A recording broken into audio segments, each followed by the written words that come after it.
મારા પિતરાઈ ભાઈએ બધાની સામે મજાક ઉડાવતા કહ્યું કે એના પિતાએ આખી જિંદગી શાકભાજી વેચવામાં વિતાવી દીધી હતી અને એ જ રીતે એનો પતિ પણ કોઈ સામાન્ય માણસ જેવો જ હશે. આ સાંભળીને બધા મારા પર હસી પડ્યા. અચાનક મારી આંખોમાં આંસુ ભરાઈ આવ્યા અને હું ત્યાંથી દોડીને બહાર નીકળી ગઈ. પણ જેવી હું અંદર પાછી ફરી રહી હતી, હું એક છોકરા સાથે ટકરાઈ. પણ મેં તેને જોયો પણ નહીં. થોડા જ દિવસો પછી ખરેખર મારા માટે એવા જ સંબંધની વાત આવી, જે મારા પિતાએ મારી ખુશી સમજીને નક્કી કરી દીધો. મેં વિચાર્યું કે કદાચ આ ભગવાનની મરજી છે. એટલા માટે મેં તેની ગરીબી જોઈ અને તેમ છતાં તેની સાથે રહેવાનો નિર્ણય કર્યો. જ્યારે તેણે મારી આંખો પર પટ્ટી બાંધી અને મને પોતાની સાથે લઈ ગયો, તો મારા હોશ ઉડવા લાગ્યા અને જ્યારે તે મારા કાન પાસે ઝૂકીને બોલ્યો, ત્યારે મારી દુનિયા થંભી ગઈ. મારું નામ વેદિકા છે. હું ગરીબ ઘરમાં જન્મી હતી અને બાળપણથી જ જાણતી હતી કે ગરીબી માણસ પાસેથી તેનું માન સન્માન છીનવી લે છે. અમારા ઘરની છત પરથી વરસાદનું પાણી ટપકતું. શિયાળામાં ઠંડી હવા બારીઓમાંથી અંદર આવતી અને ઉનાળામાં વીજળી જવાથી પંખો ઘણીવાર બંધ થઈ જતો. મારા પિતા સવાર સવારમાં શાકભાજી વેચવા માટે બજાર જતા અને સાંજે થાકેલા હારેલા ઘેર પાછા ફરતા. તેમના કપડાં પરસેવાથી ભીંજાયેલા રહેતા અને ચહેરા પર થાક હોવા છતાં તે હસતા હસતા અમને જોતા. એક દિવસ મેં તેમને કહ્યું કે પપ્પા, તમે બહુ થાકી જતા હશો. તો તેમણે હસીને કહ્યું, બેટી, થાક ત્યારે દૂર થઈ જાય છે જ્યારે તમે બધા મારી સામે ખુશ થઈને ભોજન કરો છો. અમારા ઘરનો દરેક ખૂણો ગરીબીની સાક્ષી પૂરતો હતો. દાદીનો પલંગ જૂનો હતો, વાસણો તૂટેલા ફૂટેલા અને અમારા જૂતા પણ ઘણીવાર રિપેર કરાવ્યા પછી ફરીથી ઉપયોગમાં લેવાતા. તેમ છતાં પિતાએ અમને ક્યારેય ભૂખ્યા સૂવા દીધા નહીં. તેમણે કર્જ દેવું લીધું અને ક્યાંકથી શાકભાજી ખરીદીને પણ અમારી જરૂરિયાતો પૂરી કરવાની કોશિશ કરી. પડોશીઓ ઘણીવાર અમારી મજાક ઉડાવતા. જ્યારે હું સ્કૂલે જતી, ત્યારે બાળકો ચીસો પાડતા, આ જુઓ, શાકભાજીવાળાની દીકરી આવી ગઈ છે. તેમની હાસ્ય મારા દિલમાં તીરની જેમ વાગતી. પણ હું ચૂપચાપ ચાલતી રહેતી. મોટા લોકો અમને દયાની નજરે જોતા અને ક્યારેક ક્યારેક પોતાના બાળકોને પણ કહેતા, એમની સાથે ન રમશો, આ ગરીબ લોકો છે. હું હંમેશા વિચારતી કે આખરે આ દુનિયા માત્ર ધનવાન લોકોની જ કેમ છે? કેમ માત્ર અમીરોને જ ઇજ્જત મળે છે અને ગરીબોને મેણા સાંભળવા પડે છે? જ્યારે પણ કોઈ અમીરના લગ્ન કે સમારંભ હોય, તો આખો મહોલ્લો વખાણ કરતો અને જો અમારું કોઈ દુઃખ પણ હોય તો બધા નજરઅંદાજ કરી દેતા. એક દિવસ મેં મમ્મીને પૂછ્યું, મમ્મી, લોકો અમને કેમ નીચા સમજે છે? મમ્મીએ ધીમેથી કહ્યું, બેટી, દુનિયાનો દસ્તુર જ આ છે. અમીરને ઇજ્જત મળે છે અને ગરીબે સબ્ર, ધીરજ કરવો પડે છે. મેં પૂછ્યું, તો શું અમે હંમેશા આવા જ રહીશું? મમ્મીએ મારો હાથ પકડીને કહ્યું, ઉપરવાળો બધું જોઈ રહ્યો છે. મહેનત કરનારાઓને ખાલી હાથે પાછા નથી વાળતો. મારી મમ્મી દરેક વખતે અમને સબ્ર કરવા માટે કહેતી, પણ હું મારી અંદર એક આગ મહેસૂસ કરતી હતી. એ આગ જે મને કહેતી હતી કે મારે કંઈક કરીને બતાવવું છે. કંઈક એવું જે અમારી ઓળખ બદલી નાખે. એક દિવસ સ્કૂલમાં ટીચરે પૂછ્યું, બાળકો, મોટા થઈને શું બનવા માંગો છો? બધાએ પોતાના સપના જણાવ્યા. કોઈ ડોક્ટર બનવા માંગતું હતું તો કોઈ એન્જિનિયર. પણ જ્યારે મારો વારો આવ્યો, ત્યારે મેં કહ્યું, હું ભણી ગણીને મારા ઘરની ગરીબીને ખતમ કરવા માંગુ છું. ક્લાસમાં બધા હસી પડ્યા, પણ ટીચરે મને દાદ આપી અને કહ્યું, આ સપનું સૌથી મોટું છે, કારણ કે આ માત્ર તારા માટે નહીં, પણ બધા માટે છે. સ્કોલરશિપ દ્વારા હું કોલેજ સુધી પહોંચી ગઈ. આ મારા માટે સૌથી મોટી સિદ્ધિ હતી, કારણ કે અમારી પરિસ્થિતિ એવી નહોતી કે પપ્પા ફી ભરી શકે. જ્યારે એડમિશનનો લેટર આવ્યો, તો મમ્મીની આંખોમાં આંસુ આવી ગયા અને પપ્પાએ કહ્યું, મારી દીકરીને ભણવું જોઈએ. મેં મારી દરેક કિતાબ એવી રીતે વાંચી જાણે તે મારા નસીબનો દરવાજો હોય. લાઇબ્રેરીના ખૂણામાં બેસીને હું જૂની કિતાબોમાંથી નોટ્સ બનાવતી હતી, કારણ કે નવી કિતાબો ખરીદવાની હેસિયત નહોતી. મિત્રોએ ઘણીવાર કહ્યું, આ બધું વાંચીને શું કરીશ? મેં જવાબ આપ્યો, એક દિવસ આ જ મહેનત અમારા નસીબને બદલી નાખશે. કોલેજની જિંદગી મારા માટે પ્રકાશની કિરણ હતી, પણ આ કિરણ પણ અંધારાથી ભરેલી હતી. દરરોજ સવારે ઘરમાંથી નીકળતી વખતે મહોલ્લાની સ્ત્રીઓ દરવાજા પર ઊભી રહીને મને જોઈને વાતો કરતી. કોઈ કહેતી, આ શાકભાજીવાળાની દીકરી કોલેજ જઈ રહી છે. બીજી જવાબ આપતી, હા, જોજે, કાલે આ જ ખાનદાનવાળાઓના મોઢા પર મેણા બનશે. હું નજર ઝુકાવીને ચાલી જતી, પણ દિલમાં તોફાન થતું. અમીર ઘરવાળી છોકરીઓ પોતાની શાન બતાવતી અને હું લાઇબ્રેરીની જૂની કિતાબોમાં ડૂબેલી રહેતી. મેં સાંભળ્યું કે મારા વિશે વાતો થતી, આ શાકભાજીવાળાની દીકરી છે, અહીં શું કરવા આવી છે? હું દિલ પર પથ્થર રાખીને ચૂપચાપ ભણવામાં લાગી જતી. એક દિવસ બે છોકરીઓ મારી પાસે આવી.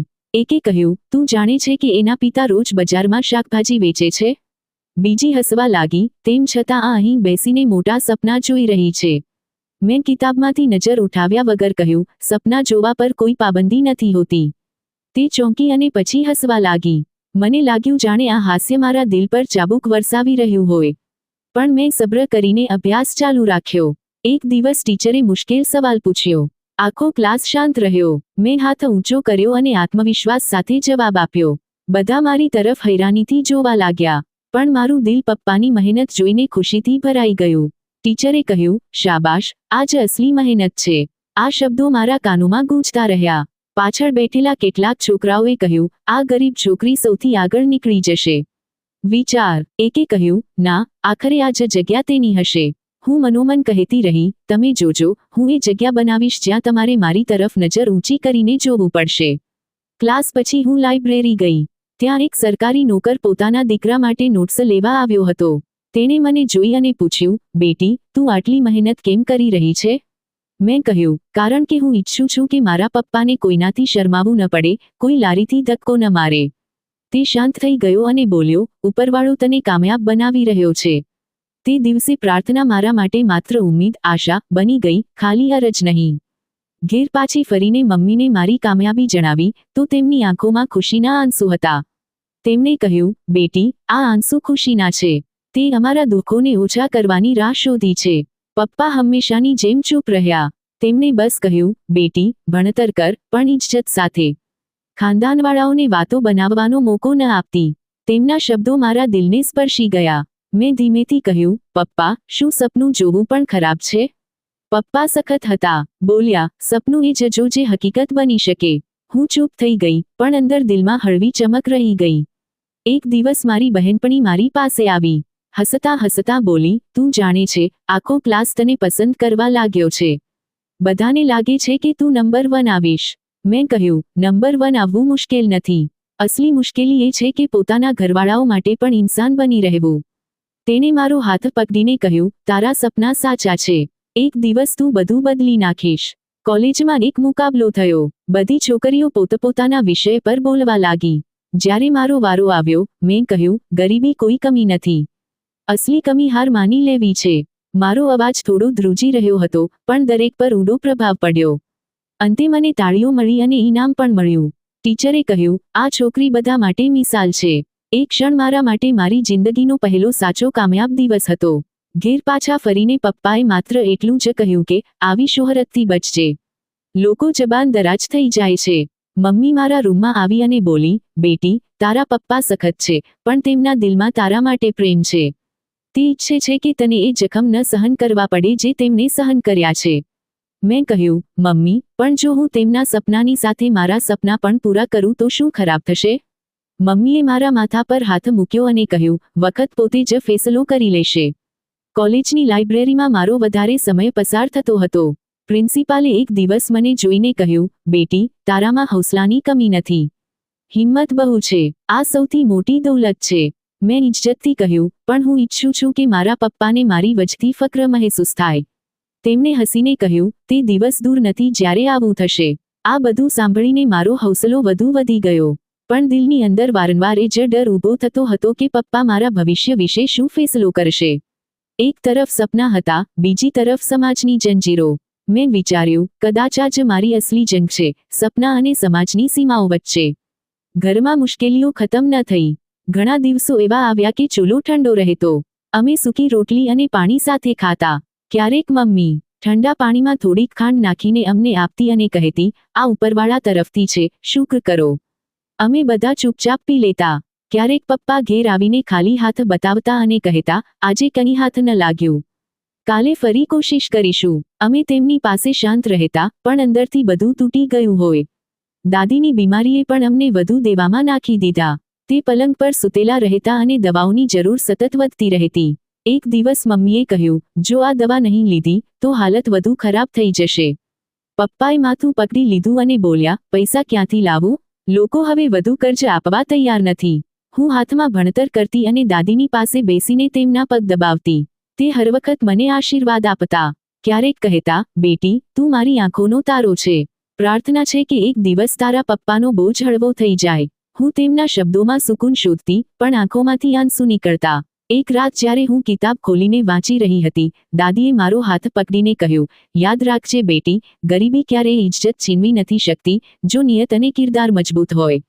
તેના થોડા જ દિવસો પછી દાદી અમને છોડીને ચાલ્યા ગયા. સવારે મમ્મીએ અવાજ દીધો, પણ તે જવાબ ન આપી શક્યા. અમે બધા નજીક જઈને જોયું તો તે સુકૂનભરી ઊંઘમાં હતા. ઘર માતમથી ભરાઈ ગયું. નાનો ભાઈ જોર-જોરથી રડવા લાગ્યો. મમ્મીએ તેને ગળે લગાવ્યો અને કહ્યું, તે ઉપરવાળાની પાસે ગયા છે. પપ્પા ખૂણામાં બેઠા હતા. આંખોમાં આંસુ હતા, પણ બધાની સામે તૂટવા માંગતા નહોતા. અંતિમ સંસ્કારના દિવસે આખો મહોલ્લો આવ્યો, પણ કોઈએ અમારા ગમને સમજ્યો નહીં. બધાના ચહેરા પર માત્ર ખાવાની લાલચ હતી. સ્ત્રીઓ રસોડામાં ઝાંકીને પૂછતી, ખાવાનું આયોજન થયું કે નહીં?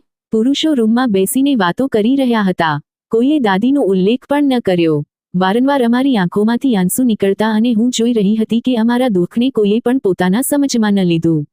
પપ્પાએ બહુ મુશ્કેલીથી ખાવાનું આયોજન કરી શક્યા. મહોલ્લાના એક માણસની પાસે જઈને હાથ જોડીને કહ્યું, ભાઈ, થોડા પૈસા આપી દો, પછી પાછા આપી દઈશ. આજે અંતિમ સંસ્કારનું આયોજન કરવાનું છે. તે માણસ દિલથી માની ગયો. જ્યારે ખાવાનો દેગ આવ્યો, મેં વિચાર્યું, કદાચ લોકો તારીફ કરશે. પણ ખાધા પછી પણ એતરાઝ શરૂ થઈ ગયા. એક સ્ત્રીએ કહ્યું, આટલા લોકોને બોલાવ્યા અને ખાવાની હાલત. આ સાંભળીને પપ્પાનો ચહેરો લાલ પડી ગયો. મેં મારી આંખોથી જોયું કે પપ્પાની હિંમત તૂટી ગઈ હતી. તે બધાની સામે શાંત બેઠા રહ્યા. પણ હું જાણતી હતી કે અંદરથી તે રડી રહ્યા છે. તેમનું દિલ મારા માટે ધબકી રહ્યું હતું, પણ ચહેરા પર તેમણે બસ સખત સ્મિત જાળવી રાખ્યું. હું ધીમે ધીમે તેમની પાસે બેઠી અને કહ્યું, પપ્પા, તમે તમારી પૂરી કોશિશ કરી. લોકોને રાજી કરવા ક્યારેય શક્ય નથી હોતું. તેમણે મારી તરફ જોયું અને બસ એક ઊંડો શ્વાસ લીધો. પછી ધીમેથી બોલ્યા, બેટી, ગરીબ માણસને મર્યા પછી પણ નથી છોડતા. ઉપરવાળો હંમેશા જુએ છે. તેમની આ વાત સાંભળીને મારા દિલમાં થોડો હળવો સુકૂન ઘોળાઈ ગયો. મને લાગ્યું કે મારી અંદર પણ તાકાત છે, જે દરેક મુશ્કેલીનો સામનો કરી શકે છે. આ દરમિયાન મારી એક પિતરાઈ બહેન મારી પાસે આવી અને બોલી, તારા પપ્પાને આટલો દેખાડો કરવાની શું જરૂર હતી?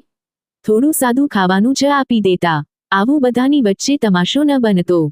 મેં સબ્ર કરતાં કહ્યું કે કેટલાક લોકો દેખાડા માટે નથી કરતા, આ તેમની જવાબદારી અને ઇજ્જતનો મામલો હોય છે.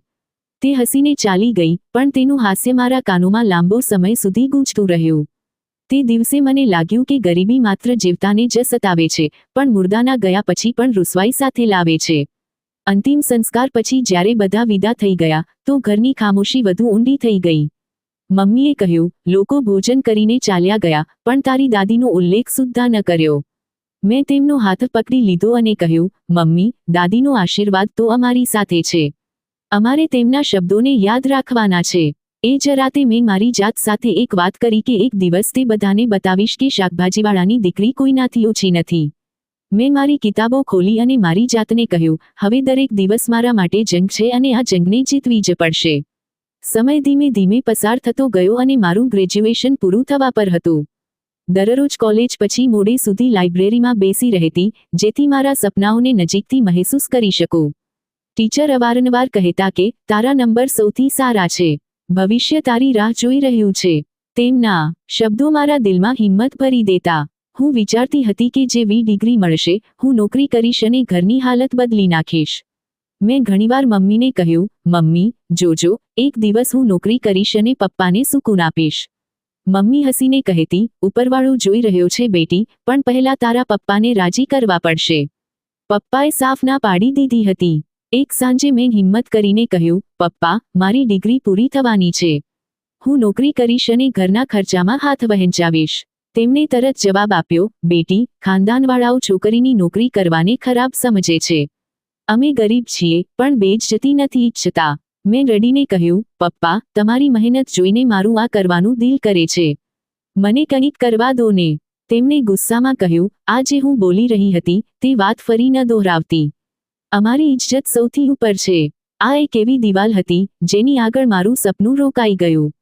મેં ઘણી રાતો જાગીને મારા દિલને સમજાવ્યું, પણ તે ખાલી રહેતું.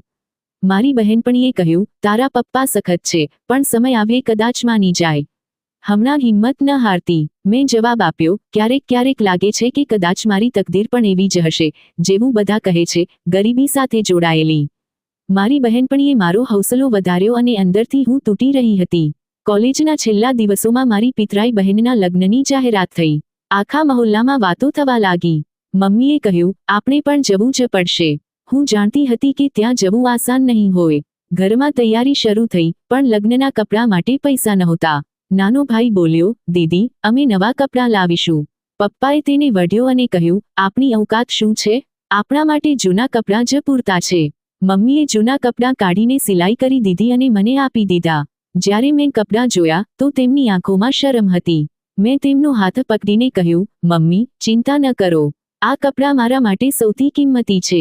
પણ દિલની અંદર મને ખબર હતી કે ત્યાં જઈને ફરી મજાક બનશે. લગ્નનો દિવસ આવ્યો તો મહોલ્લાની સ્ત્રીઓ ચાડીઓ કરવા લાગી. એકે કહ્યું, જુઓ, શાકભાજીવાળાની દીકરી ફરીથી જૂના કપડાંમાં આવશે. બીજીએ હસતા કહ્યું, તેમની પાસે છે જ શું? મેં આ સાંભળીને નજર ઝુકાવી લીધી અને દિલમાં ડર બેસી ગયો. હવે મારી સાથે શું થશે? હું વિચારતી હતી. લગ્નનો હોલ બહુ મોટો અને ચમકદાર હતો. મેં એ જ જૂના કપડાં પહેર્યા. અરીસામાં પોતાને જોઈ અને વિચાર્યું, આ માત્ર કપડાં છે. અસલી ખૂબસૂરતી તો માણસની અંદર હોય છે. મમ્મીએ મારા ખભા પર હાથ મૂક્યો અને કહ્યું, બેટી, લોકો કંઈ પણ કહે, બસ તારે હિંમતથી જવું પડશે. મેં ધીમેથી જવાબ આપ્યો, જી, મમ્મી. લગ્નના દિવસે એ જ બધું થયું, જેની મને ચિંતા હતી.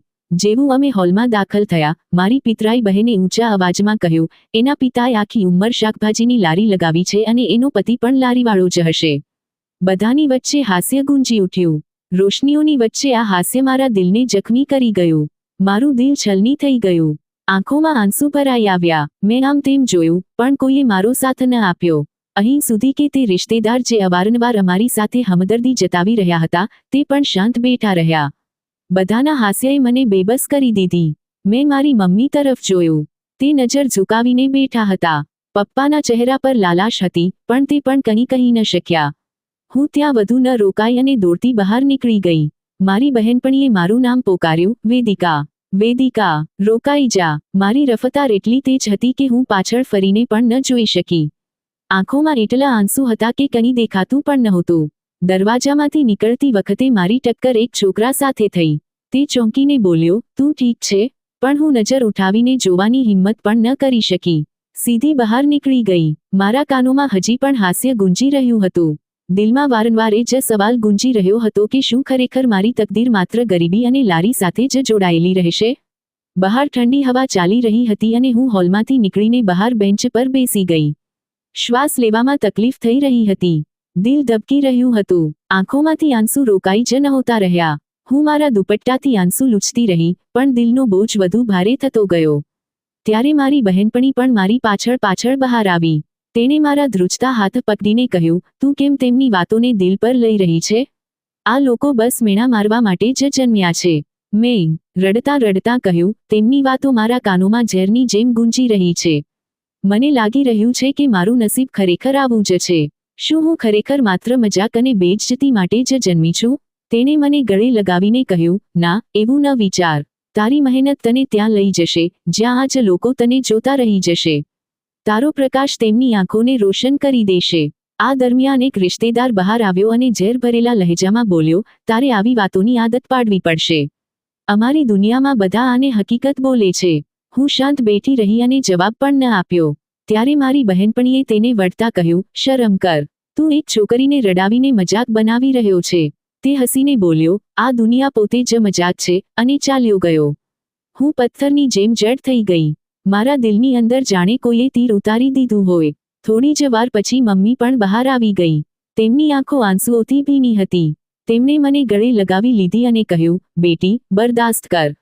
અમે તેમની વાતોથી નહીં, અમે અમારી મહેનતથી ઓળખાશું. મેં કહ્યું, મમ્મી, ક્યાં સુધી? ક્યાં સુધી અમે આવા જ બધાની સામે બેઇજ્જતી સહન કરતા રહીશું? તે શાંત થઈ ગઈ. તેમની પાસે કોઈ જવાબ નહોતો. તે જ વખતે પપ્પા પણ બહાર આવી ગયા. તેમનો ચહેરો બિલકુલ બુઝાયેલો હતો. તેમણે ધીમા અવાજમાં કહ્યું, બેટી, આ વખત સબ્રનો છે. અમારી ઇજ્જત તારા સબ્ર સાથે જોડાયેલી છે. મેં ગમગીન અવાજમાં કહ્યું, પપ્પા, ઇજ્જત ક્યારે મળશે? તેમણે નજર ચોરી અને ચૂપ થઈ ગયા. જાણે તેમની પાસે પણ કોઈ જવાબ નહોતો. જ્યારે અમે પાછા હોલમાં ફર્યા, તો મને લાગ્યું કે બધાની નિગાહો હજી પણ મારા પર ટકેલી છે. કેટલાક લોકો હસી રહ્યા હતા, કેટલાક કાનોમાં ફૂસફૂસાવી રહ્યા હતા. હું નજર ઝુકાવીને એક ખૂણામાં મારા બહેનપણી સાથે બેસી ગઈ. ત્યારે એક વધુ પિતરાઈ ભાઈ મારી પાસે આવ્યો અને બોલ્યો, અરે, અમે તો બસ મજાક કરી રહ્યા હતા. આટલું ખરાબ માનવાની શું જરૂર છે? મેં સબ્ર સાથે કહ્યું, ક્યારેક તમારી જગ્યાએ આવવું પડ્યું તો સમજાઈ જશે. તે હસીને આગળ વધી ગયો. ખાવાના વખતે પણ વાતો ખતમ ન થઈ. એક સ્ત્રીએ કહ્યું, આજકાલની છોકરીઓ સપના બહુ જુએ છે, પણ આખરે પોતાની હકીકત મુજબ જ જીવે છે. બીજી સ્ત્રીએ માથું હલાવીને કહ્યું, આ પણ એ જ કરશે જે તેના નસીબમાં લખ્યું હશે. તેમની વાતો સાંભળીને મારું દિલ ધ્રુજી ઉઠ્યું. હું વિચારવા લાગી કે શું ખરેખર મારું નસીબ પહેલેથી જ નક્કી થઈ ચૂક્યું છે? શું હું તેને બદલી શકીશ કે નહીં? જ્યારે લગ્ન પત્યા ત્યારે અમે બધા ઘરે પાછા ફરી રહ્યા હતા. રસ્તા પર વિચિત્ર મૌન છવાયેલો હતો. કોઈ કંઈ બોલતું નહોતું. માત્ર પગલાંનો અવાજ સંભળાતો હતો. મમ્મીએ ધીમેથી કહ્યું, દીકરી, સબ્ર, ધૈર્ય જ અસલી તાકાત છે. મેં પાછળ ફરીને કહ્યું, મમ્મી, સબ્ર ક્યાં સુધી થશે? પપ્પાએ ગુસ્સામાં કહ્યું, ચૂપ રહે, આ સવાલ આપણી અવકાત વિરુદ્ધ છે. હું ખામોશ થઈ ગઈ અને બારીની બહાર જોવા લાગી. દિલમાં તોફાન ઉમટી રહ્યું હતું. ઘરે પહોંચતા જ હું મારા રૂમમાં બંધ થઈ ગઈ. દાદીની વાત મને યાદ આવવા લાગી, તેમની પ્રાર્થના, તેમના આશીર્વાદ, તેમના એ શબ્દો જે હંમેશા કહેતી હતી કે, દીકરી, ક્યારેય હિંમત ન હારતી. ગરીબી માણસનું નસીબ નથી, મહેનત માણસનું નસીબ બદલી દે છે. હું આંસુ લૂછતી પોતાને કહેવા લાગી, ના, હું હાર નહીં માનું. ભલે આખી દુનિયા મને મહેણા મારતી રહે, પણ એક દિવસ હું બધાને જવાબ આપીશ. થોડા જ દિવસો પછી એ જ મજાક સાચી પડી. જે મજાક પર બધા હસ્યા હતા. એક રેકડીવાળાનું સગપણ આવ્યું.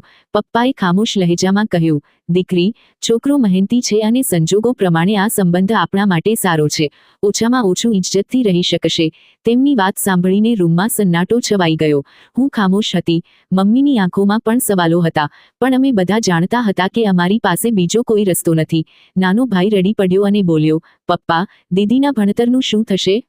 પપ્પાએ તેને ડાંટી દીધો અને કહ્યું, છોકરીઓ માટે અસલી ડિગ્રી તો લગ્ન જ હોય છે. મારી આંખોમાં આંસુ ભરાઈ આવ્યા પણ મેં કંઈ ન કહ્યું. રાત્રે મમ્મી મારી પાસે આવી. તેમની આંખો લાલ હતી. તેમણે કહ્યું, દીકરી, અમે મજબૂર છીએ. સંબંધ ખરાબ નથી. છોકરો મહેનતી છે, ઇજ્જતદાર છે, ઔરતને ઇજ્જત આપે છે. મેં ધ્રુજતા અવાજે કહ્યું, મમ્મી, શું મારા સપના ક્યારેય સાચા નહીં થાય? તેમણે મારું માથું પંપાળ્યું અને કહ્યું, દીકરી, ક્યારેક ક્યારેક સપનાઓને કુરબાન કરવા પડે છે, જેથી ખાનદાનનો બોજ હળવો થઈ શકે. મેં ચૂપચાપ હા પાડી દીધી. અમારા લગ્ન થયા અને હું વિદાય થઈને ચાલી ગઈ. ફંક્શન ખૂબ નાનું અને સાદું હતું. માત્ર થોડા જ લોકો આવ્યા હતા. દિલમાં ખૂબ બેચેની હતી, પણ મેં તેને ઉપરવાળાની મરજી સમજીને ધૈર્યમાં ઢાળી દીધી. જ્યારે હું પતિના ઘરે પહોંચી તો જોઈને હેરાન રહી ગઈ. ઘર નાનું હતું પણ સ્વચ્છ હતું. દિવાલો પર ચૂનો લગાડેલો હતો. ફર્શ પર જૂની પણ ધોયેલી શેતરંજી બિછાવેલી હતી. કિચનમાં થોડા જ વાસણો રાખ્યા હતા, પણ બધા ચમકતા હતા. મને અનુભવ થયો કે ગરીબી હોવા છતાં આ ઘર સલીકા અને મહેનતની ખુશ્બુથી ભરેલું છે. પહેલી રાત તેણે ધીમેથી કહ્યું, મને ખબર છે કે તને ઘણા મહિના મળ્યા હશે, પણ હું વાયદો કરું છું કે તને ક્યારેય એવું મહેસૂસ નહીં થવા દઉં કે તારો નિર્ણય ખોટો હતો. મેં ખામોશીથી નજર ઝુકાવી લીધી. પછી હિંમત કરીને કહ્યું, મેં તમને ઉપરવાળાની મરજી સમજીને અપનાવી લીધા છે. તે હસી પડ્યો અને બોલ્યો, તો પછી આ ઘર પણ ઉપરવાળાની મરજીથી જ સ્વર્ગ બની જશે. બીજી સવારે તે વહેલો ઉઠી ગયો. મેં પૂછ્યું, ક્યાં જાવ છો? તેણે કહ્યું, રેકડી પર શાકભાજી લેવા. દિવસની શરૂઆત મહેનતથી થાય છે. હું વિચારતી હતી, કદાચ તે થાકીને પાછો ફરશે, પણ સાંજે જ્યારે પાછો ફર્યો, તો ચહેરા પર થાક નહીં પણ સંતોષ હતો.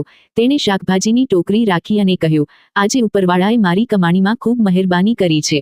આ સાંભળીને મારી આંખોમાં આંસુ આવી ગયા. પણ આ વખતે આ આંસુ દુઃખના નહીં પણ સુકૂનના હતા. પાડોશની સ્ત્રીઓ મળવા આવી. એકે કહ્યું, તારું નસીબ સારું છે, તારો પતિ મહેનતી છે. બીજીએ ઝેર ભરેલા લહેજામાં કહ્યું, મહેનતી તો છે, પણ આખરે રેકડીવાળો જ છે. મેં સબ્રથી કહ્યું, રેકડીવાળો હોવું કોઈ કમી નથી, કમી તો હાથ ફેલાવવામાં છે. તે સ્ત્રી ચૂપ થઈ ગઈ અને હું મારા દિલમાં વિચારતી હતી કે કદાચ મારી જિંદગીની અસલી કહાણી હવે શરૂ થઈ રહી છે.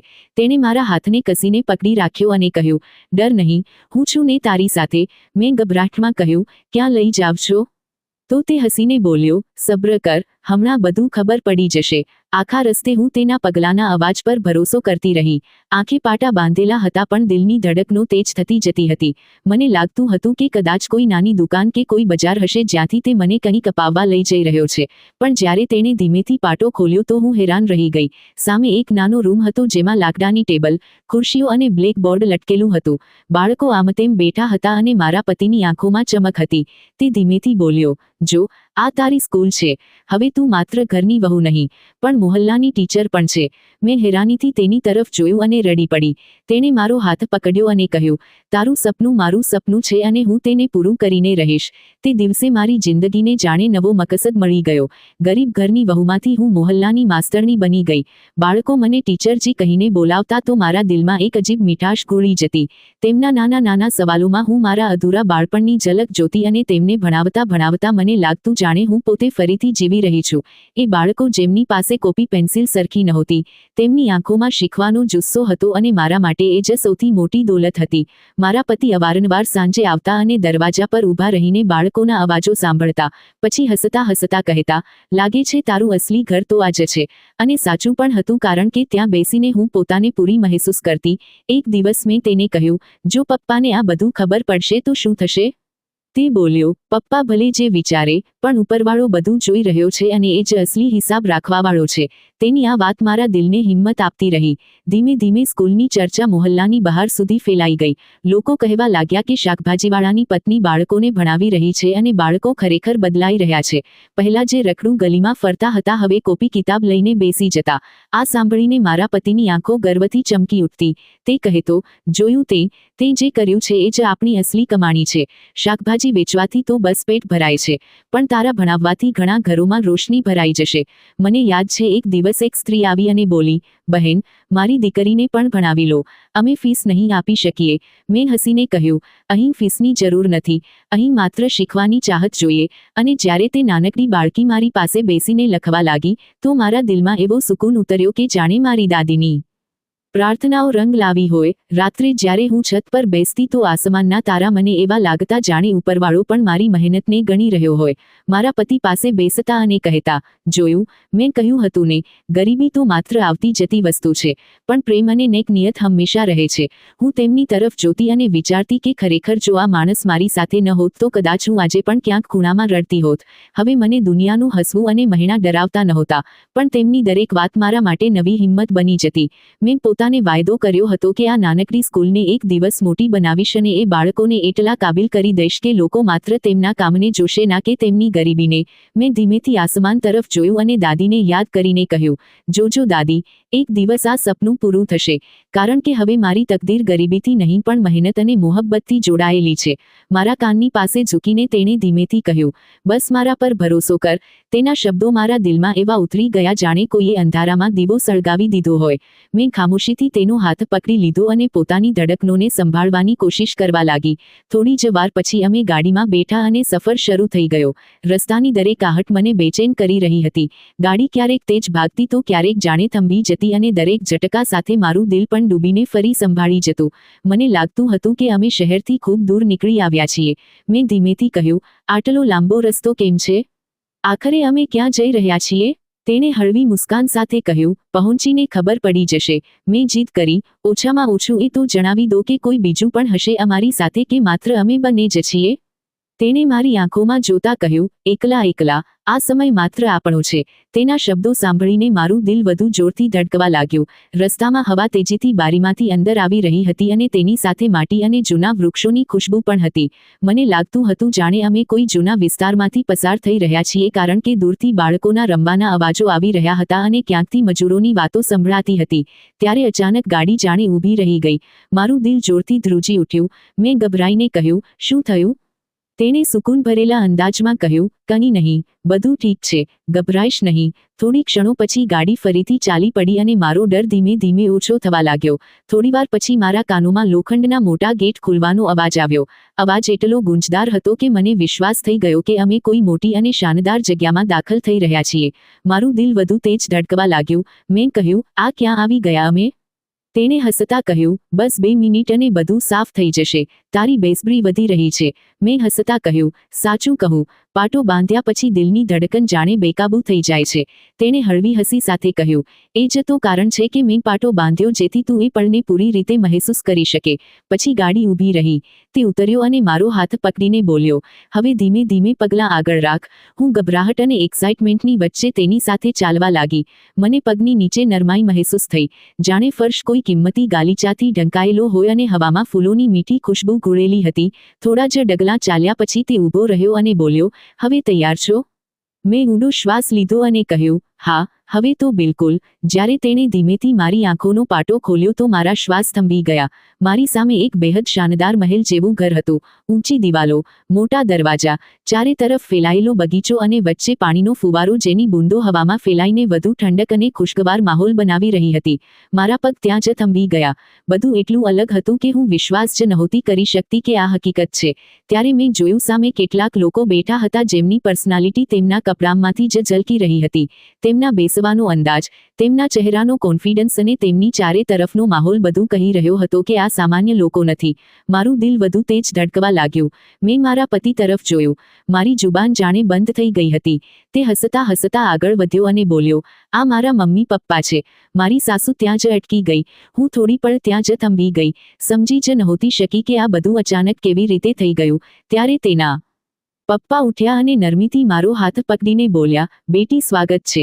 અમે તને ઘણા દિવસોથી જોવાની રાહ જોઈ રહ્યા હતા. તેમના શબ્દોમાં એટલો આપણો ભાવ હતો કે મારી આંખો ભરાઈ આવી. મને વિશ્વાસ જ નહોતો થતો કે તે મારી સાથે આટલા આપણો ભાવથી વાત કરી રહ્યા છે. પછી તેમણે મારા માથા પર હાથ મૂકી દીધો અને કહ્યું, અમને ગર્વ છે કે અમારા દીકરાએ તને પોતાની પત્ની તરીકે પસંદ કરી. હું ધ્રુજતા અવાજે બોલી, પર હું તો બસ એક સામાન્ય છોકરી છું. આપ બધા તો. મારી જુબાન અટકી ગઈ. પણ ત્યારે મારા પતિએ મારો હાથ દબાવીને કહ્યું, ગભરાઈશ નહીં, બધું ખબર પડી જશે. અમે અંદર હોલમાં દાખલ થયા. હોલની દિવાલો પર મોટી મોટી કિંમતી તસવીરો ટંગી હતી અને ચારે તરફ સજેલો માહોલ હતો. સોફા મખમલી અને નરમ હતા. પડદાઓ પર ભારે ભરતકામ હતું. એક તરફ લાંબો ડાઇનિંગ ટેબલ પણ હાજર હતો જેના પર જાતજાતના ફળ અને ખાવા પીવાની વસ્તુઓ રાખેલી હતી. મેં મનોમન વિચાર્યું, શું આ બધું સાચું છે કે હું કોઈ સપનું જોઈ રહી છું? સાંજનો સમય હતો. નોકર ચા અને બિસ્કિટ લઈને આવ્યા અને માહોલ વધુ ગરમજોશી ભરેલો થઈ ગયો. તે વચ્ચે તેના પપ્પાએ વાત શરૂ કરી. તેમણે કહ્યું, બેટી, તું હેરાન થઈશ કે અમારો દીકરો અવારનવાર સામાન્ય કપડામાં અને બિલકુલ સામાન્ય કેમ લાગતો હતો. દરઅસલ અમે તેને જાણી જોઈને આવા માહોલમાં રાખ્યો જેથી તે જિંદગીની હકીકત સમજે. અમે નહોતા ઈચ્છતા કે તે માત્ર દોલતને જોઈને મોટો થાય પણ એ પણ સમજે કે ગરીબીની જિંદગી કેવી હોય છે. મેં પતિ તરફ જોયું. તેણે તસલ્લીથી મારી આંખોમાં જોયું અને બોલ્યો, એટલે જ મેં તને બધું પહેલા નહોતું જણાવ્યું. હું જોવા માંગતો હતો કે તું મને મારા સંજોગોમાં અપનાવે છે કે માત્ર દોલત માટે મારી પાસે આવે છે. મારી આંખો ભરાઈ આવી. મેં કહ્યું, મેં તો તમને માત્ર તમારી મોહબ્બત અને ઇજ્જત માટે જ અપનાવ્યા. દોલત મારા માટે ક્યારેય માયને નથી રાખી. તેની મમ્મી હસી અને બોલી, એ જ વાત અમને જોઈતી હતી. તે સાબિત કર્યું કે તારા માટે અસલી કિંમત દિલ અને નિયતની છે ના કે ઝવેર અને દોલતની. ત્યારે અચાનક એક નાનો બાળક ભાગતો આવ્યો. કદાચ તે તેનો નાનો ભાઈ હતો. તેણે માસુમિયતથી કહ્યું, ભાભી, હવે આ બધું તમારું છે. તમે અહીં રહેશો. તમે અહીંની રાણી હશો. તેની માસૂમ વાતો સાંભળીને હું હસી પડી. પણ અંદર જ અંદર સવાલોનું તોફાન હજી પણ મને ઘેરી રહ્યું હતું. ધીમે ધીમે સાંજ ઢળી ગઈ અને જમવાનો સમય આવી ગયો. આખો માહોલ સુકૂનથી ભરેલો હતો. પણ મારા દિલમાં હજી પણ એ અહેસાસ ગુંજી રહ્યો હતો કે મારી જિંદગી કેટલી જલ્દી બદલાઈ ગઈ છે. ડાઇનિંગ ટેબલ પર દરેકે ખાવાનું સજાવેલું હતું જેનું મેં અત્યાર સુધી માત્ર નામ જ સાંભળ્યું હતું. જાતજાતની મીઠાઈઓ જેની ખુશ્બુ જ દિલને મોહી લેનારી હતી. સામે રાખેલા ચાંદીના વાસણોમાં પીરસાયેલા ખાવાની ચમક અને મહેક જોઈને હું હેરાન રહી ગઈ. પતિએ મારી તરફ હસતા હસતા જોયું અને બોલ્યો, કાલ સુધી આપણે બે વાસણોમાં ખાતા હતા અને આજે જો આ બધું તારી સામે છે. પણ યાદ રાખજે, અસલી સુકૂન તો એ બે વાસણોમાં જ હતો. તેના શબ્દો સાંભળીને મારી આંખો ભીની થઈ ગઈ. મેં ધીમેથી કહ્યું, હા, અસલી સુકૂન દોલતમાં નહીં, પ્રેમમાં છે. આ બધું તો આજે છે. પણ દિલનું ચેન હંમેશા મોહબ્બતમાં જ છુપાયેલું હોય છે. જમવા દરમિયાન તેના પપ્પાએ વાતચીત શરૂ કરી. તેમના અવાજમાં શક્તિ નહીં પણ આપણો ભાવ અને એક્સપિરિયન્સની મીઠાશ હતી. તેમણે કહ્યું, બેટી, અમે ઈચ્છીએ છીએ કે તું આ દોલતને માત્ર પોતાની ખુશીઓ માટે નહીં પણ બીજાઓની જિંદગી આસાન બનાવવા માટે મહેરબાની બનાવ. અમે ગરીબીને નજીકથી જોઈ છે. તેમના દુઃખ સહન કર્યા છે અને અમને ખબર છે કે તેમની તકલીફ કેવી હોય છે. હું ધ્યાનથી સાંભળી રહી હતી. મેં માથું નમાવીને કહ્યું, જી, મને પણ એ જ શીખવવામાં આવ્યું છે. અસલી ઇજ્જત તો બીજાનો સહારો બનવામાં છે. દોલત ત્યારે જ માયને રાખે છે જ્યારે તે કોઈનું દર્દ હળવું કરી શકે. જમ્યા પછી તેના પપ્પા મને ઘરના રૂમ્સ બતાવવા લઈ ગયા. દરેક રૂમ પાછલા રૂમથી વધુ મોટો અને શાનદાર હતો. સજેલા પડદા, ચમકદાર ફર્નિચર, કિંમતી સજાવટ, બધું એટલું અનોખું હતું કે હું જોતી રહી ગઈ. તેમણે ચાલતા ચાલતા કહ્યું, આ બધું હવે તારું છે બેટી, પણ યાદ રાખજે, અસલી દોલત તારા સબ્ર અને હોંસલામાં છે. એ જ તાકાત માણસ વિશ્વાસને સાચો બનાવે છે. હું ઇમોશનલ થઈને તેમના પગે ઝૂકી ગઈ અને આશીર્વાદ લીધા. રાત્રે જ્યારે અમે અમારા રૂમમાં ગયા તો મારું દિલ હજી પણ ધડકી રહ્યું હતું. મેં પતિને કહ્યું, આ બધું મારા માટે ખૂબ વધારે છે. મને તો લાગી રહ્યું છે જાણે હું સપનું જોઈ રહી છું. તે હસી પડ્યો અને બોલ્યો, આ સપનું નથી, હકીકત છે. પણ સાંભળ, અસલી હકીકત આ દોલત નથી. અસલી હકીકત તો એ પ્રેમ છે જે તે ગરીબીમાં મને આપ્યો હતો. મારી આંખો ભરાઈ આવી. મેં ધીમા અવાજમાં કહ્યું, જો આ હકીકત છે તો હું તેને ઉપરવાળાનો શુક્ર સમજું છું. તેણે જ અમને મિલાવ્યા અને મારી મહેનત અને સબ્રનો સિલા આપ્યો. મેં હેરાનીથી તેની તરફ જોયું અને પૂછ્યું, પણ તે આ બધું મારાથી છુપાવ્યું કેમ? શું તને લાગ્યું કે હકીકત જાણીને હું બદલાઈ જઈશ? તે પાસે આવીને નરમ લહેજામાં બોલ્યો, નહીં. મેં વિચાર્યું જો તે મને ગરીબીમાં અપનાવ્યો તો એ જ સૌથી મોટી સચ્ચાઈ હશે. દોલત જોઈને કોઈ પણ સાથ આપી શકે છે, પણ ગરીબીમાં નિભાવવું અસલી ઇમ્તિહાન છે. જો હું શરૂઆતથી બધું જણાવી દેત તો તારા દિલમાં હંમેશા એ જ સવાલ રહેત કે તે મને દોલત જોઈને પસંદ કર્યો કે દિલ જોઈને. તેના શબ્દો રૂમની ખામોશીમાં ગુંજી રહ્યા હતા અને મારી આંખોમાંથી આંસુ નીકળી આવ્યા. તે જ વખતે તેના પપ્પા રૂમમાં આવ્યા. તેમણે પ્રેમથી કહ્યું, બેટી, અમને અમારા દીકરાની પસંદ પર ગર્વ છે. અમે તેના માટે આ બધું ઇમ્તિહાન રાખ્યું હતું, પણ અસલી ઇમ્તિહાન તો તે પાસ કર્યો. તે ગરીબીમાં પણ પોતાની ઇજ્જત અને સબ્રને કાયમ રાખ્યા. મેં ઝૂકીને કહ્યું, આ બધું ઉપરવાળાની મદદથી જ શક્ય બન્યું. મેં તો બસ મારા નસીબને કબૂલ કર્યું. તેમના ચહેરા પર સંતોષની મુસ્કાન ફેલાઈ ગઈ. તેમણે કહ્યું, એ જ અમારા ખાનદાનની ઓળખ છે. દોલત આવતી જતી રહે છે, પણ માણસનું કિરદાર હંમેશા જીવંત રહે છે. મેં પતિ તરફ જોતા કહ્યું, મેં ક્યારેય દોલતની ખ્વાહિશ નથી કરી. મેં તો બસ એ જ ચાહ્યું કે મારો પતિ મને ઇજ્જત આપે અને તે મને એ બધું આપ્યું જે મારા સપનાઓથી પણ વધારે કિંમતી છે. તે હસ્યો અને બોલ્યો, અને તે મને એ વિશ્વાસ અપાવી દીધો કે પ્રેમ દોલતથી ક્યાંય વધારે છે. તે જ વચ્ચે નોકર ચા લઈને આવ્યો અને રૂમમાં મૂકી ગયો. મેં કપ હાથમાં લીધો અને ધીમેથી કહ્યું, આ બધું મારા માટે નવું છે. મને ડર છે કે ક્યાંક આ બધી વસ્તુઓમાં હું પોતાને ખોઈ ન દઉં. પતિએ મારો હાથ પકડીને કહ્યું, તું એ જ રહીશ જે પહેલા હતી. તારી સચ્ચાઈ જ આ ઘરની સૌથી મોટી તાકાત છે. જમ્યા પછી અમે બગીચામાં જઈને બેઠા. હવામાં ફૂલોની ખુશ્બુ ફેલાયેલી હતી. વૃક્ષો પર લાગેલી લાઇટ્સે આખો માહોલ રોશન કરી દીધો. મેં આસમાન તરફ જોતા કહ્યું, બધું કેટલું સુંદર છે. પણ સુકૂન મને ત્યારે મળ્યો હતો જ્યારે આપણે 2 રૂમોના નાના ઘરમાં રહેતા હતા. તે હસીને બોલ્યો, એ સુકૂન ક્યારેય ખતમ નહીં થાય. આ બધું તો બસ બહારની વસ્તુ છે. અસલી સુકૂન તો દિલની અંદર છે જે મોહબ્બતથી મળે છે. એટલામાં એક નાનો બાળક, કદાચ પરિવારનો કોઈ બીજો સભ્ય અમારી પાસે દોડતો આવ્યો. તેણે માસુમિયતથી કહ્યું, ભાભી, હવે તમે આ ઘરની માલકીન છો. મેં હસીને તેના માથા પર હાથ ફેરવ્યો અને કહ્યું, માલકીન એ હોય છે જે બધાને પોતાના સમજે. પતિએ મારી તરફ જોતા માથું હલાવ્યું અને બોલ્યો, એ જ વિચાર અમને જોઈતો હતો. રાત્રે રૂમમાં પાછા ફરીને મેં ધીમેથી કહ્યું, મને લાગે છે ઉપરવાળાએ મને એ બધું આપી દીધું છે જેનું મેં ક્યારેય સપનું પણ નહોતું જોયું. તે બોલ્યો, હા, પણ આ બધું એક જવાબદારી પણ છે. આપણે બીજાઓના દુઃખમાં સામેલ થવાનું છે. મેં કહ્યું, હા, આપણે જરૂર કરીશું. જે રીતે મેં ગરીબી જોઈ છે, હું જાણું છું કે નાના કામથી પણ કોઈની જિંદગી બદલાઈ શકે છે.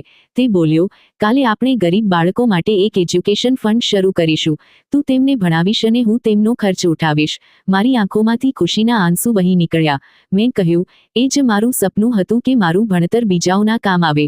ઉપરવાળાએ મને સૌથી મોટી કામયાબી આપી છે, ઇજ્જત અને પ્રેમ. જ્યારે રાતનો સન્નાટો ઘેરાયો તો મેં દિલમાં જ પ્રાર્થના કરી, હે ઉપરવાળા, હંમેશા સચ્ચાઈ અને મોહબ્બતના રસ્તા પર કાયમ રાખજે. અમને દોલતના ગુરૂરથી બચાવી રાખજે અને અમને બીજાઓની ઉમ્મીદ બનવાનો હોંસલો આપજે. પતિએ મારો હાથ પકડીને કહ્યું, કહાણી હવે ખતમ નથી થઈ. આ તો અમારી નવી શરૂઆત છે. અને તે જ પળ મને લાગ્યું કે ખરેખર મારી જિંદગીનો સૌથી કિંમતી મોડ આજે ખુલ્યો છે. મેં સમજી લીધું કે અસલી દોલત સોનું ચાંદી કે મહેલોમાં નહીં પણ મોહબ્બત અને નિયતમાં છે. માણસની ઓળખ તેની ગરીબી કે અમીરીથી નથી થતી પણ તેના કિરદાર અને સફરથી થાય છે. સવાર થઈ તો બારીમાંથી આવતી હળવી હળવી ધૂપ મારા ચહેરાને સ્પર્શી ગઈ. મેં આંખો ખોલી તો સામે પતિની મુસ્કાન દેખાઈ. તેણે ધીમેથી કહ્યું, ઉઠ, નવી સવાર છે, નવો દિવસ છે. હવે આ જિંદગી પહેલા જેવી નથી રહેવાની. મેં ધીમેથી માથું હલાવ્યું અને ખરેખર એક દિવસ પહેલા સુધી હું સપનાઓ અને ડરની વચ્ચે ઝૂલી રહી હતી અને આજે આ બધું મારી સામે છે. રૂમમાંથી બહાર નીકળી તો નોકરાણીએ ઝૂકીને નમસ્તે કર્યું. મને વિચિત્ર લાગ્યું. હું વિચારવા લાગી, કાલ સુધી હું પોતે રસોઈમાં ઊભી રહીને ચા બનાવતી હતી અને હવે આ બધા લોકો મારા માટે કરી રહ્યા છે. દિલમાં હળવો ડર બેઠેલો હતો કે ક્યાંક હું આ બધાથી બદલાઈ ન જાઉં. પણ ત્યારે મને પતિનો અવાજ સંભળાયો. તેણે કહ્યું, ડરીશ નહીં. આ બધું બસ બહારની વસ્તુઓ છે. અંદરથી તું એ જ રહીશ જે ગઈકાલે હતી. એ જ માસૂમ, એ જ સાચી, એ જ સીધી. અમે નીચે ગયા તો સાસુમાએ મારા હાથમાં મીઠાઈનો ડબ્બો આપ્યો અને બોલી, બેટી, આ તારી નવી જિંદગીની મીઠાશ છે. મેં તેમના પગ સ્પર્શ કર્યા, તેમને ગળે લગાવી લીધા. તેમની આંખોમાં આપણો ભાવ અને ઉમ્મીદ બંને હતા. તેમણે કહ્યું, આ ઘરની વહુ માત્ર વહુ નથી હોતી, તે આખા ઘરની જવાબદારી બની જાય છે. બધાની ખુશી અને ગમ તેનાથી જોડાયેલા રહે છે. આ સાંભળીને મેં મનોમન નિર્ણય કર્યો કે ભલે ગમે તેટલી મુશ્કેલીઓ આવે, હું આ ઘરને પોતાનું માનીને નિભાવીશ. નાસ્તાના ટેબલ પર આખો પરિવાર એકઠો થયો. દરેકની પોતપોતાની વાતો ચાલી રહી હતી, પણ બધાની નજર વારંવાર મારી તરફ ઉઠી રહી હતી, જાણે દરેક જોવા માંગતું હોય કે હું આ માહોલમાં કેવી રીતે ઢળું છું.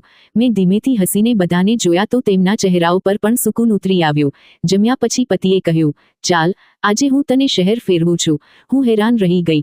વિચાર્યું, કાલ સુધી હું બસ ગલી મોહલ્લાની દુકાનો સુધી જ સીમિત હતી અને હવે શહેરની મોટી મોટી જગ્યા મારી આંખોની સામે ખુલવાની હતી. કારમાં બેસતા જ મને મારા જૂના દિવસોની યાદ આવી ગઈ, જ્યારે અમે બંને સાયકલ પર હસતા રમતા બજાર જતા હતા. મેં તેને કહ્યું, મને ડર છે કે ક્યાંક આ બધું આપણી સાદગી છીનવી ન લે. તે હસીને બોલ્યો, સાદગી આપણા દિલમાં છે, કોઈ દોલત તેને છીનવી નહીં શકે. કાર શહેરના રસ્તાઓ પર ભાગી રહી હતી.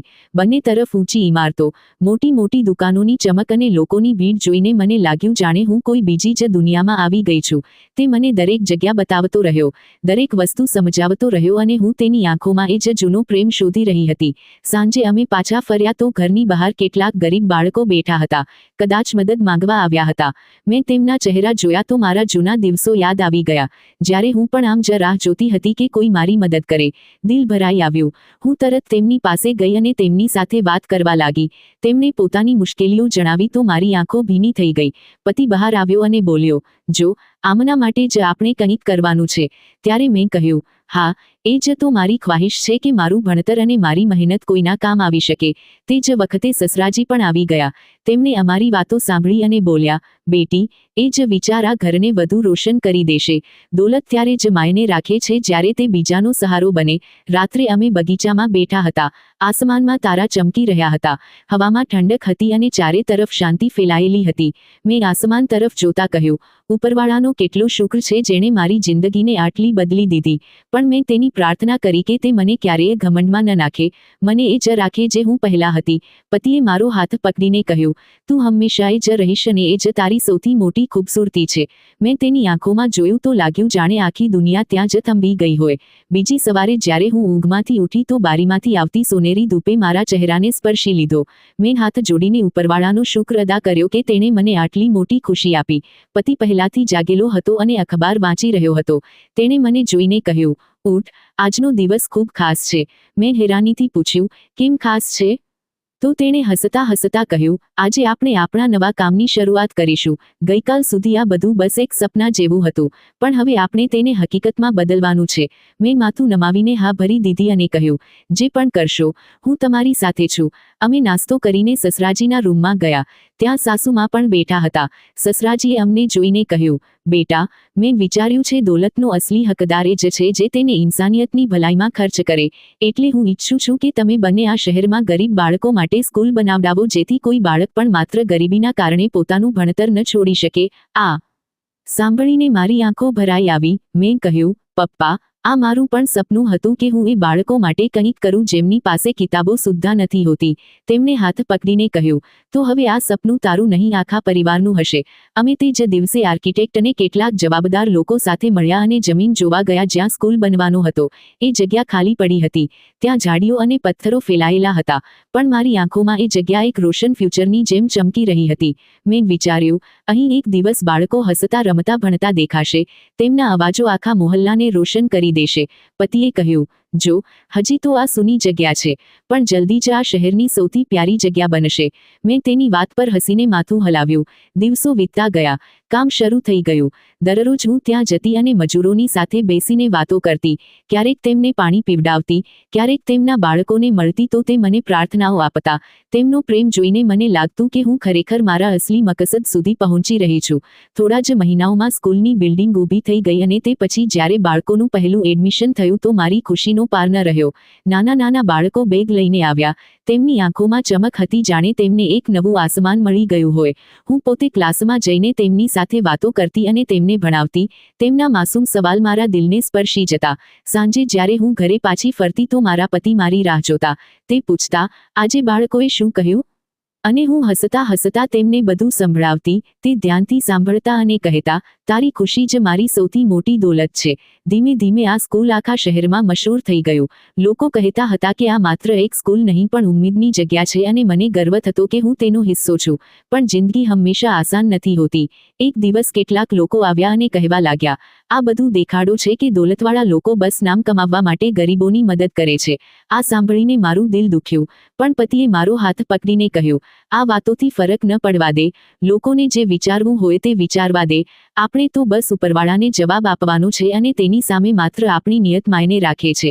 તેની આ વાત મારા દિલમાં ઉતરી ગઈ અને મેં નક્કી કરી લીધું કે ભલે ગમે તેટલી વાતો થાય, હું રોકાવાની નથી. રાત્રે જ્યારે બધા સૂઈ જતા તો હું છત પર બેસીને આસમાન જોતી અને વિચારતી, ઉપરવાળો ખરેખર ખૂબ મોટો છે. તેણે મને ગરીબી દેખાડી અને અમીરી પણ અસલી સબક એ આપ્યો કે માણસ એ જ છે જે સંજોગો હોવા છતાં સચ્ચાઈ અને મોહબ્બતથી જીવે છે. પતિ પાસે આવીને બેસતો અને કહેતો, આટલી વાર સુધી કેમ વિચારે છે? હું હસીને કહેતી, હું વિચારું છું કે આપણી જિંદગી કેટલી બદલાઈ ગઈ છે. અને તે જવાબ આપતો, જિંદગી તો બદલાઈ છે પણ આપણે નથી બદલાયા. એ જ આપણી સૌથી મોટી જીત છે. સમય ધીમે ધીમે વીતતો ગયો. સ્કૂલ હવે માત્ર બાળકોના ભણતરની જગ્યા નહોતી રહ્યું, પણ ત્યાં દરરોજ ઉમ્મીદો પાંગરવા લાગી. ગરીબ અને બેસહારા બાળકોના ચહેરા પર મુસ્કાન જોઈને મારું દિલ દર વખતે ઉપરવાળાનો શુક્ર અદા કરતું. દિવસો ગુજરતા ગયા અને અમારા પ્રયત્નોએ આખા શહેરનો માહોલ બદલવાનું શરૂ કરી દીધું. લોકો અમને જોઈને કહેતા કે દોલતથી મોટું કામ ઇન્સાનિયત છે, અને એ જ અમારી અસલી જીત હતી. એક દિવસ જ્યારે સ્કૂલનો એન્યુઅલ ફંક્શન હતો તો સેંકડો બાળકો ત્યાં જમા થયા. તેમના નાના નાના હાથોમાં રંગબેરંગી કિતાબો અને આંખોમાં સપના હતા. મંચ પર જ્યારે મને બોલાવવામાં આવી તો હું બોલતા બોલતા રડી પડી. મેં કહ્યું, આજે મને લાગે છે કે મારી જિંદગીનો અસલી મકસદ પૂરો થયો છે. હું એ સમયને ક્યારેય નથી ભૂલી શકતી જ્યારે અમે બે વાસણોમાં બેસીને ખાવાનું ખાતા હતા અને મેં વિચાર્યું હતું કે બસ ઇજ્જત બચી જાય તો જિંદગી આસાન થશે. પણ આજે સમજાયું કે અસલી ઇજ્જત બીજાની જિંદગી આસાન બનાવવામાં છે. પતિએ મંચ પર આવીને મારો હાથ પકડ્યો અને કહ્યું, હું જાણું છું કે મારી પત્નીએ મને દોલતમાં નહીં પણ ગરીબીમાં અપનાવ્યો હતો, અને એ જ કારણ છે કે આજે આ દોલત પણ અમારા માટે એક જવાબદારી છે. અમે આ જવાબદારીને હંમેશા નિભાવીશું. તેના શબ્દો સાંભળીને આખો હોલ તાળીઓથી ગુંજી ઉઠ્યો. મેં તેની તરફ જોયું અને હસી દીધી. એ મુસ્કાનમાં સુકૂન હતો, ઇજ્જત હતી અને મોહબ્બતનો સૌથી ખૂબસૂરત અહેસાસ. એ રાત જ્યારે અમે ઘરે પાછા ફર્યા તો આંગણામાં બેસીને મેં આસમાન તરફ જોયું અને દિલમાં જ પ્રાર્થના કરી, ઉપરવાળા, અમને હંમેશા સાચા રસ્તા પર રાખજે. અમારી નિયત સાફ રાખજે જેથી અમે કોઈની ઉમ્મીદ બનવાથી ક્યારેય પાછળ ન હટીએ. પતિએ મારો હાથ પકડીને કહ્યું, હવે આ સફર ક્યારેય ખતમ નહીં થાય. આ અમારી નવી શરૂઆત છે. મેં તેની આંખોમાં જોયું અને મહેસૂસ કર્યું કે ખરેખર અસલી દોલત કે શોહરત નહીં પણ એ મોહબ્બત છે જે દરેક હાલતમાં સાથ નિભાવે છે, અને એ જ મોહબ્બત અમારી જિંદગીની સૌથી મોટી ઓળખ બની રહેશે. હું વૈદિકા છું અને મારી જિંદગીએ મને એ જ શીખવ્યું છે કે દોલત ક્યારેય માણસની અસલી ઓળખ નથી હોતી. અસલી દોલત તેનું કિરદાર અને તેનો પ્રેમ હોય છે. મેં ગરીબી પણ જોઈ છે અને અમીરી પણ સુકૂન મને ત્યાં જ મળ્યો જ્યાં ઇજ્જત અને મોહબ્બત હતી. આજે જ્યારે હું પાછળ વળીને જોઉં છું તો મને લાગે છે કે ઉપરવાળાએ મને સૌથી મોટો તોહફા એ જ આપ્યો કે મેં ગરીબીમાં પણ સબ્ર કર્યો અને અમીરીમાં પણ ઇન્સાનિયતને પકડી રાખી. મારી જિંદગીનો સબક એ જ છે કે માણસે ક્યારેય સંજોગો જોઈને સંબંધો ન પસંદ કરવા જોઈએ પણ દિલ જોઈને પસંદ કરવા જોઈએ. કારણ કે દોલત આજે છે તો કાલે નહીં, પણ સારું કિરદાર અને સાચો પ્રેમ હંમેશા રહે છે, અને એ જ માણસને જીવંત રાખે છે. જો તમને કોઈ પૂછે તો હું એ જ કહીશ કે જિંદગીનો અસલી મકસદ માત્ર પોતાના માટે જીવવું નહીં પણ બીજાઓ માટે આસાનીઓ પેદા કરવો છે. જે પ્રેમ અને ઇજ્જત તમે વહેંચો છો એ જ તમને 1000 ગણું પાછું મળી આવે છે, અને એ જ માણસની અસલી જીત છે. અસલી દોલત મોહબ્બત ઇજ્જત છે. બાકી બધું તો બસ સમયની સાથે બદલાઈ જાય છે. મિત્રો, તમને આ પ્રેરણાદાયક વાર્તા કેવી લાગી? કૃપા કરીને કોમેન્ટમાં જરૂર લખજો. જો વાર્તા ગમી હોય તો વિડીયોને લાઈક કરો, તમારા મિત્રો સાથે શેર કરો, અને હા, અમારી ચેનલને સબસ્ક્રાઇબ કરવાનું ભૂલશો નહીં. કારણ કે આવું જ પ્રેરણાદાયક અને હૃદયસ્પર્શી કન્ટેન્ટ અમે રોજ લાવીએ છીએ તમારા માટે. ધન્યવાદ. મળીએ આગામી રસપ્રદ વાર્તા સાથે.